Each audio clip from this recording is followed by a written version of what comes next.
नमस्कार दोस्तों, एक बार फिर स्वागत करते हैं हमारे चैनल सरसी वाला ब्लॉग पर। तो आज हमारे साथ मौजूद हैं वाल्मीकि समाज के युवा नेता मिस्टर जगराम धुरिया जी और मिस्टर करण मालवीय जी। तो इन्होंने पिछले दिनों जो है वो भारत बंद के खिलाफ प्रेस नोट दिया था। आखिर ये प्रेस नोट उन्होंने क्यों दिया था और क्यों ये भारत बंद के जो है वो विरोध में है, तो इन्हीं से हम जानेंगे। तो मिस्टर मालवीय जी बताइए, आखिर आप भारत बंद के विरोध में क्यों हैं? पहली बात आप सभी का आपका सिलसिला ब्लॉग भैया हमारे भैया लोधा जी का आपका बहुत बहुत धन्यवाद, बहुत जी स्वागत करते हैं जी हम जो आप हमारे घर आए। जी 1 अगस्त को सुप्रीम कोर्ट ने, जी उच्च न्यायालय ने एससी के वंचित वर्ग जैसे जी वाल्मीकि समाज और उसमें और भी अदर कास्ट आती हैं वंचित वर्ग में, जी उनके लिए आरक्षण अलग से आरक्षण लागू करने का निर्णय लिया था। जी तो कुछ एससी के लोगों ने उसका विरोध करते हुए जी 21 तारीख को भारत बंद किया। जी तो जो पहली बात तो हम भी एससी के लोग हैं, वो भी एससी के लोग हैं, और सबको मालूम है कि वाल्मीकि समाज एससी में होते हुए भी अभी तक आरक्षण का फ़ायदा नहीं ले पाई है। जी आप पुणे जिले में चलिए, किसी विभाग में किसी भी ऑफिस में आपको वाल्मीकि समाज का व्यक्ति झाड़ू के सफाई कर्मचारी के अलावा कहीं नहीं मिलेगा, सही बात। या इससे नगर पालिका में दरोगा या फिर कहीं भी सुपरवाइजर।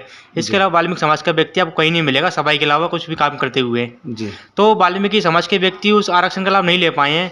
तो जी कारण एक तो ये भी है कि हमारे समाज के लोग क्या इतने एक्टिव नहीं हैं, जी और संख्या भी कम है हम लोगों की। जी और जो जिन लोगों की संख्या ज़्यादा है, जो लोग एक्टिव हैं, जी वो इसका पूरा पूरा फ़ायदा ले रहे हैं, जी और वो लोग नहीं चाहते कि उनका उनकी सीटें या उनकी कुर्सियाँ कुछ भी कम हों।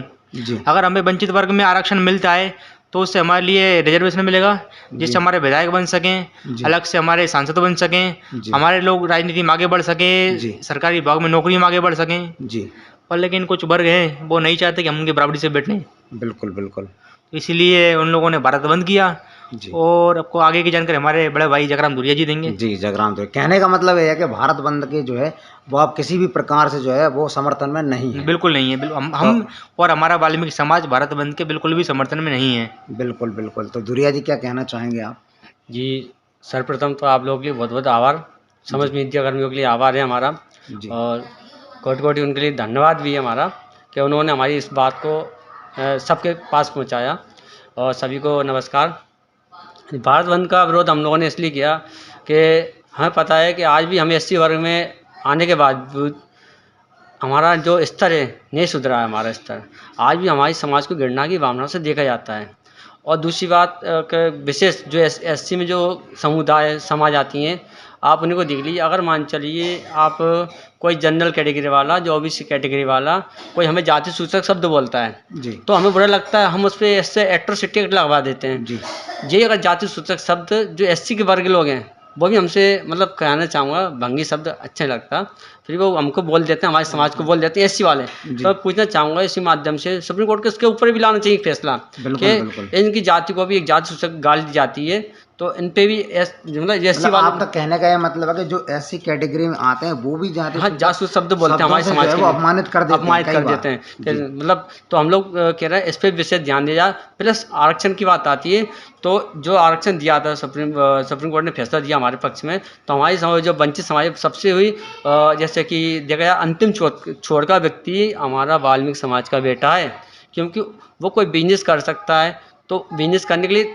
तैयार है वो, आप उसको लोन दे दीजिए कर लेगा, मगर कहीं ना कहीं जाति आ जाती है उसके बिल्कुल आ पास। जाती तो है एकदम इसलिए क्या करे 100%। वो, कहीं ना कहीं तो कुछ ना कुछ करे, तो झाड़ू पकड़ता जाता रहो, तो इसलिए सफाई में रहता है। तो हम जो कह रहे हैं, अगर वो अलग से आरक्षण मिलता है तो हमारे समाज में बच्चे पढ़ लिखे, आज की कंडीशन देखी जाए, मेरी वाल्मीकि समाज का बच्चा बीए एमए पीजीडीसी सब कुछ करके बैठा है, और क्या कर रहा है, सफाई कर रहा है। सही बात। ये कहीं ना कहीं पिछड़ा होने के कारण शिक्षा नहीं है, शिक्षा तो उसने हासिल की है, मगर क्या है कि कहीं ना कहीं उसको पिछड़ने, जातिगत जातिगत भेदभाव। भेदभाव, क्यों सिस्टम में उनके लोग बैठे हैं, हमारा कोई व्यक्ति बेटा नहीं है, तो कहाँ तक उसका मतलब ऊपर जाए।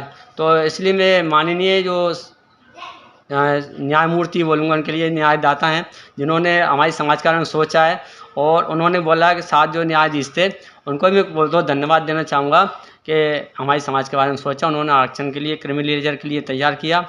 और मैं कहूँगा हमारी मध्य प्रदेश सरकार से बोलना चाहूँगा, माननीय हमारे मुख्यमंत्री जी महोदय, और माननीय हमारे पूर्व मुख्यमंत्री जी महोदय मामा श्री, इनको बोलते हैं हम मामा जी बोलते हैं, और हमारे क्षेत्र के सांसद ज्योतिराज सिंधिया जी से मैं निवेदन करना चाहूँगा कि अपनी राज्य सरकार को आदेशित करें इस आदेश का पालन करवाएं और हमारे समाज को लाभ दिलवाएं। हम भी आपकी समाज के अभिन्न अंग हैं, जो आपकी राजनीति समझिए, कुछ भी समझिए, और हम भी मध्य प्रदेश के एक बहुत छोटी सी जाति के, पिछड़ी हुई जाति के व्यक्ति हैं।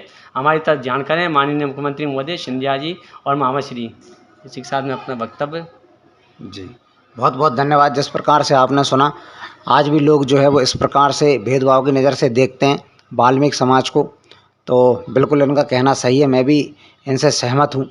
और बाकी आपको क्या लगता है कमेंट करके ज़रूर बताइएगा। अगर हमारा वीडियो पसंद आया हो तो लाइक, कमेंट, सब्सक्राइब ज़रूर कर दीजिएगा। बहुत बहुत धन्यवाद मालवीय जी का और धुरिया जी का। थैंक यू सो मच, और आप सभी का भी।